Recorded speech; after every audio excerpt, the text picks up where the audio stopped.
Thank you for joining us on this edition of the show. One sector that many Nigerians are truly hoping becomes stable is the power sector. My guest today talks more on the importance of smart meters to the development of the industry. We have much more lined up for you right after now. I am Chukwemeka Agbata. Welcome to Tech Trends.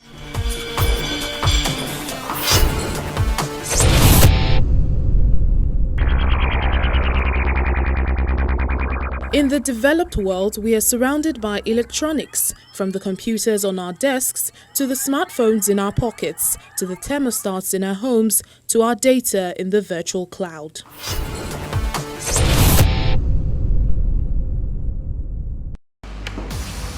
Every day, the number of internet users grows either for personal use or for professional activities, and every day millions of individuals across the globe are exposed to cybercrimes.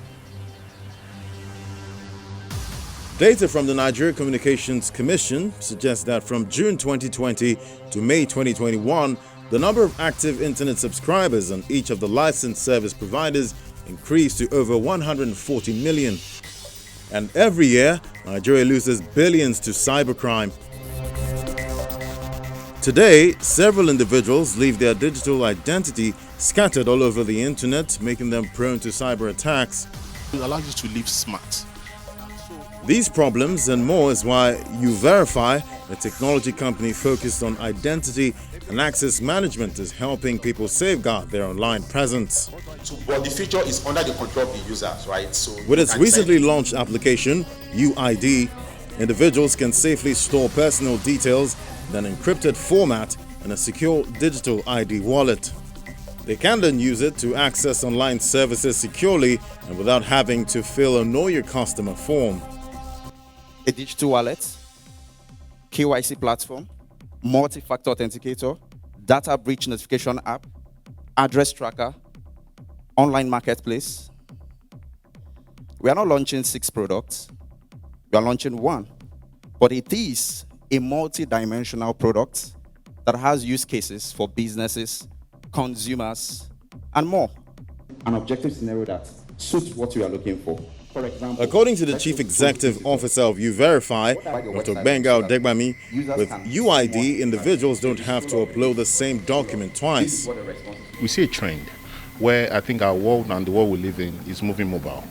That means the future opportunities for everybody is moving mobile. It's more than 100% mobile penetration in the country, and every trend in the country now is saying that those opportunities that we want to use to grow our economy or create opportunities for the youth is going to be on mobile, and those services have to be accessed somehow. You cannot have 10,000 of opportunities, and we have to fill 10,000 forms. So what we've done is that we've created a digital and a secure way for users to be able to sign up for all those new opportunities that's going to come up, and merchants that have services online without compromising their own security and also having full control of their data. UID not only stores users' personal information, but also notifies them when any of their passwords or credentials have been breached.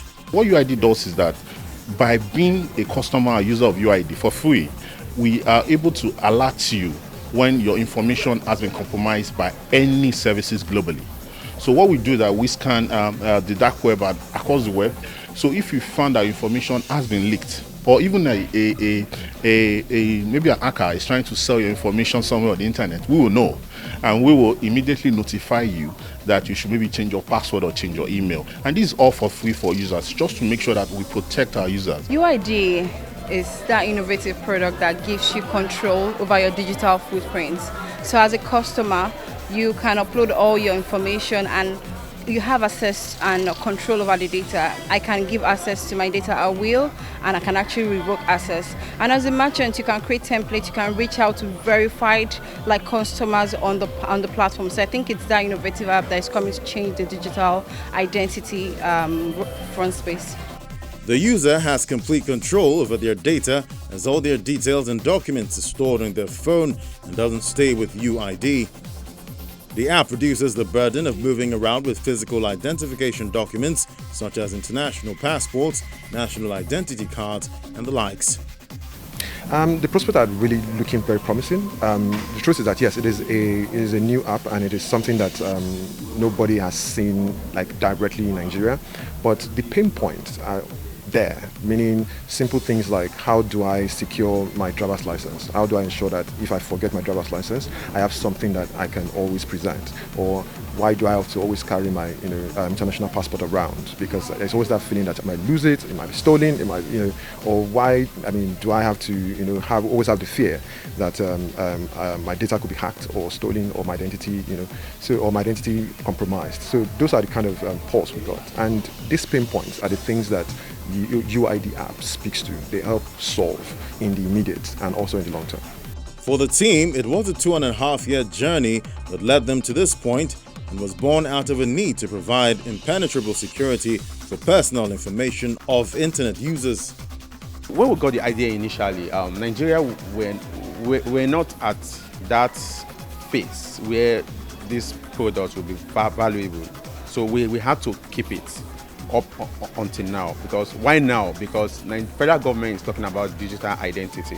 So we don't want a push off, right? So now is the perfect time to release a product like this, right? That everyone is talking about digital ID. So that is why we release it now. The UID app is many things rolled into one, but its end goal is to help people store their personal identification documents securely without threats of cyber attacks.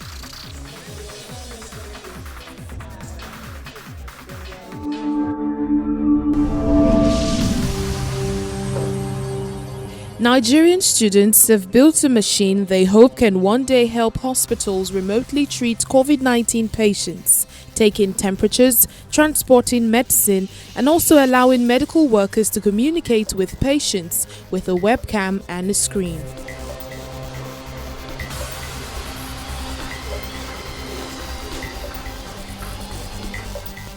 The robot is a remote-controlled cabinet on wheels, decked out with a vibrant floral pattern and dubbed My Robot. In a demonstration, a school nurse loads My Robot with medicine and, using a controller and goggles to see through a camera, trundles the machine through a corridor and into a mock isolation room to scan a student's forehead for her temperature. We try to find and figure out a solution to that particular problem, because without the healthcare workers, who would be the people taking care of COVID-19 patients? So My Robot was born because we were looking for a way to reduce the physical contact between healthcare workers and infected COVID-19 patients. But My Robot, which took about 3 months to build, is still in its early days. During the demonstration, the isolation room door had to be left open for it, and it can only carry medication, so patients would self-administer while a nurse watches over the camera. Can you hear me? Huh? David Adeniyi is the teacher overseeing the robotics team. He says the students hope to make My Robot commercially available one day. Right now we are working on upgrading of My Robot to meet up to international standard, whereby when you see it, you can put your money on it and buy it. For Abbas, the robot's use will not stop at the coronavirus. I hope that it would not just stop at this COVID-19 pandemic. Other infectious diseases can also be curbed using My Robot, like Ebola, Lassa fever, and all these other infectious viruses.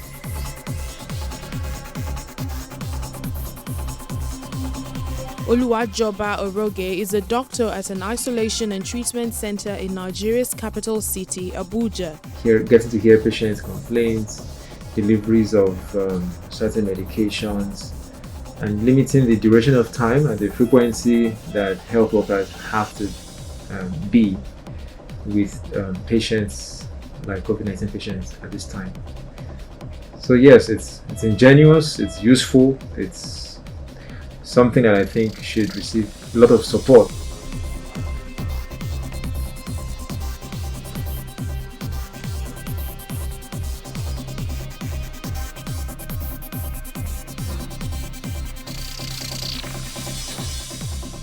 The robotics team at the Gliston International Academy in Nigeria's capital started out trying to build My Robot by collaborating online, but eventually had to come together to finish the project in their lab.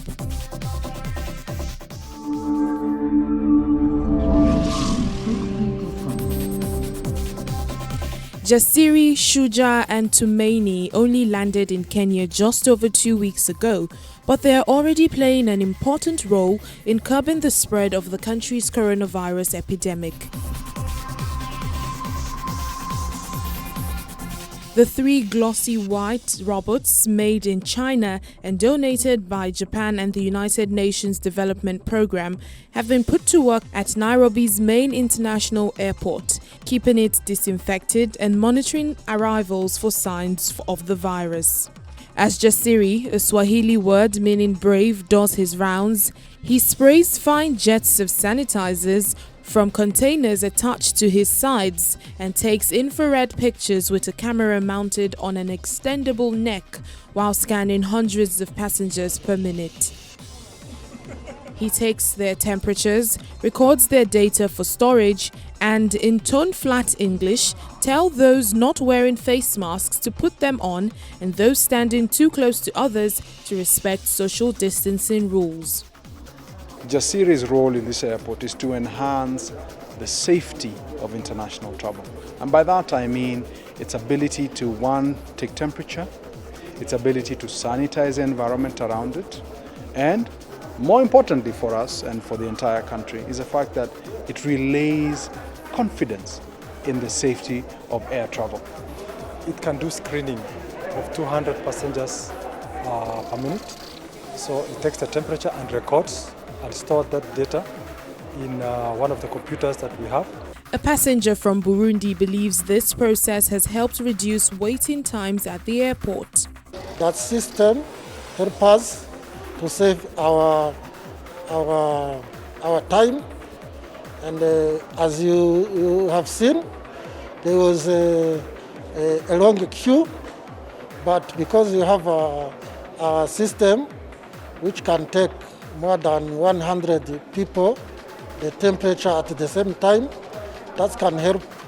It will help the service in this area. That is good. It will be fast. This is one more example of how the future is going to look. The future is going towards contactless travel, is going towards automation, it's going towards a greater focus on what you call health security. And that's where the future is going to. We've just come from a COVID pandemic. You could call that the era of bio-insecurity, but now we're going to more health and safety and security combined and technology. I see that as a powerful force for the enhancement of air travel in the future. Meanwhile, the trio are also saving passengers time on arrival formalities.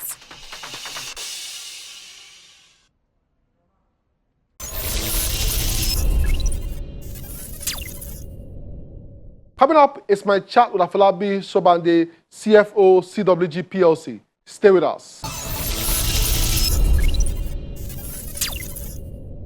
Smart meters are small electronic devices that provide the ability to track and control energy consumption.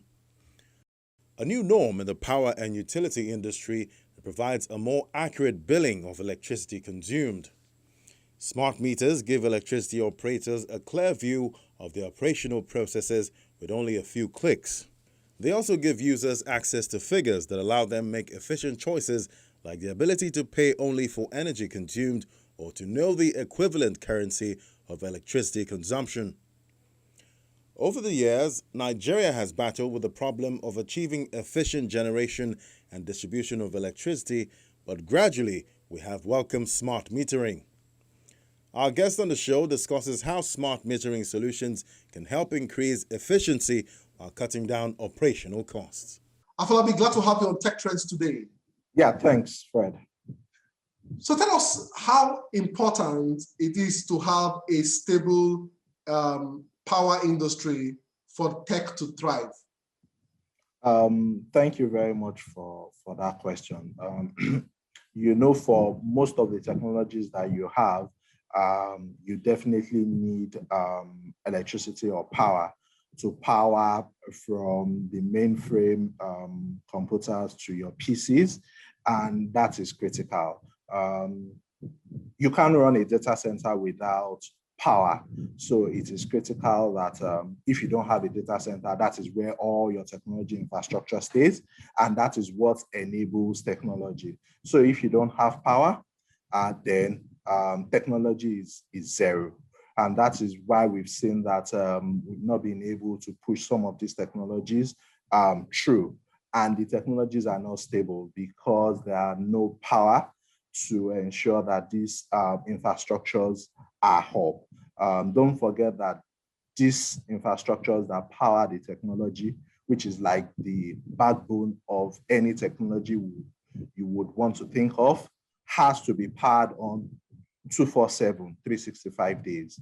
And that is why you will also see that we don't have this big, massive infrastructure in this part of the world. You see people, the big tech companies going to countries where there's stable power to ensure that there is no interruption to power. A case in point is what happened just weeks back in Texas because of a snow. And you see that once power was out, the whole of Texas was brought down. Nothing was able to move. And that is just to show the essence of power and how it affects technology. I mean, the power industry in Nigeria is somewhat complicated. So I really want to focus on the part that concerns the average guy. Tell us a bit about what a smart meter means and why it's important. Thank you. Smart meter is just a device that helps you to be able to measure the electricity consumption, also voltage, power factor, and also currency that flows. Majorly for an average consumer or the end user, ability to measure what you have consumed is actually the challenge. Thus, the need for a smart meter. Without a smart meter, all the initiatives of governments to improve electricity may not work because that is where the challenge is. Ability for the discos to be able to measure what every consumer has actually consumed. So that's the reason why the market for smart meter is growing, not only in Nigeria, but everywhere in the world. Okay, let's bring this to Nigeria. Would you consider smart metering as a solution to our many challenges in this all-important industry? As a matter of fact, once we get the metering aspect of that industry right, then I would say that 90 to 95% of the problem will be solved. Holding generation constant and also distribution. But to the end user, I'm assuming here we are able to generate enough and we are able to also distribute for the discos. Then the energy problem we are facing will have been solved 90-95%. The data of those who have access to proper metering is rather low. What can we do to improve these numbers? NEC, the regulatory body for that subsector, did an analysis just to see how many people have been metered. We are not talking about smart meters, just having meter in their houses. As at last year, there is a gap of 10 million houses or electricity consumers that are not metered. That is huge. By their statistics and calculation, they expect that all the 11 discos that we have should meter 1.7 million customers every year for about 10 years for them to be able to capture the metering gap. The 10 million is just the enumeration that they've done. Don't forget that there are new developments that are going on between the last time they collected that data and now. So you will expect that the gap is on the increase. Also, within that statistics was the areas that were not captured, that were not fully developed. The data majorly focused on urban, semi-urban areas. So by the time you are bringing in the core rural areas in, then you'll be expecting a metering gap in Nigeria between 15 and 20 million. Afolabi, tell us, what is the market for smart meter like? The market for smart meter is massive.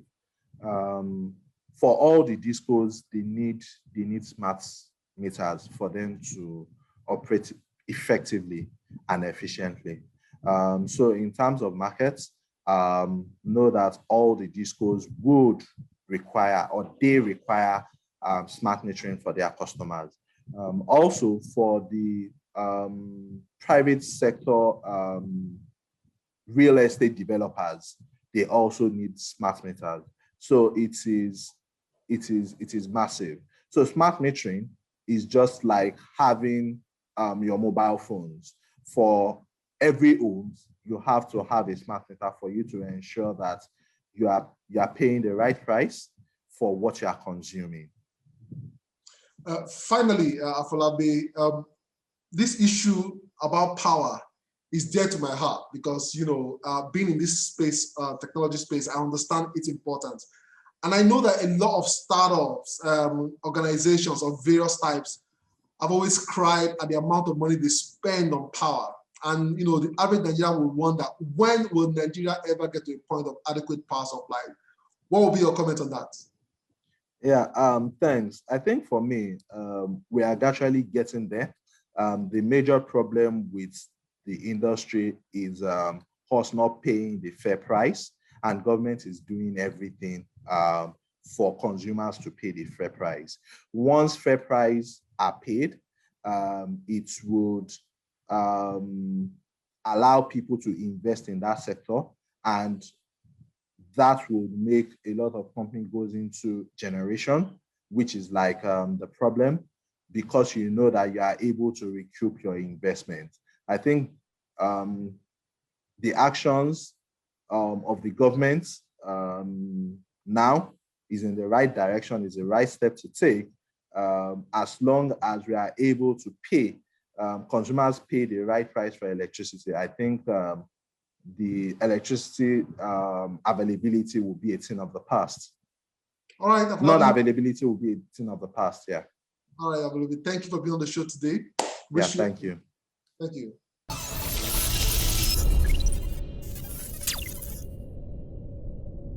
I've been chatting with Afolabi Sobande, CFO, CWG. As you've heard from him, the power sector can only thrive on the backbone of proper metering. Let's hope that the industry players are able to supply all customers with their own meters for the sanity of the industry. This is because the tech industry, as well as startups and small businesses, will continue to struggle without stable power supply. That's our show for today. Remember, we live on social media at Tech Trends TV. You can watch these and previous editions of the show on Channels TV, YouTube, or cfablog.ng. For Tech Trends, I'm Chukwemeka Agbata.